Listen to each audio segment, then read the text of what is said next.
गाडीतून सकाळी येत असताना माझ्यासोबत जिल्ह्याच्या अध्यक्षांना आम्ही सगळी मंडळी एकत्र आलो आणि ज्या वेळेला जेजुरी सोडली त्यानंतर मनामध्ये एक भावना व्यक्त झाली. आपण बारामतीला पोटनिवडणुकीच्या प्रचाराच्या निमित्तानं चाललोय, परंतु जाता जाता आपल्याला जर फोन आला आणि सांगितलं बारामतीची पोटनिवडणूक रद्द झाली आणि बारामतीमध्ये दादा आले, ही जर भावना आणि हे जर स्वतःला फायदा मिळालं तर आपल्या आयुष्यात सगळ्यात मोठा सोन्याचा दिवस आपला. नियती सुद्धा किती क्रूर आहे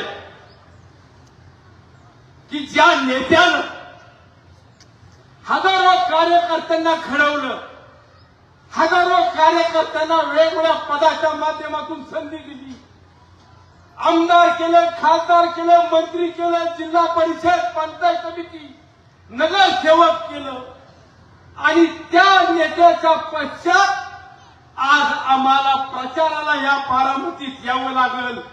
याच्यासारखं दुर्भाग्य आमच्या आयुष्यात कधीच नसणार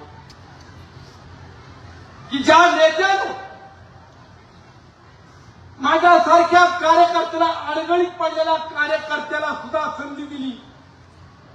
सुनील शेळके महाराष्ट्रभर पोचवला. मावळच्या माझ्या मायबाप जनतेला विकास काय असतो हे दाखवून दिलं आणि आज त्याच नेत्याच्या पक्षात आज आपल्या सर्वांना सुनीत्रा वहिनींच्या पाठीमागे उभं राहा हे सांगण्याची वेळ आली.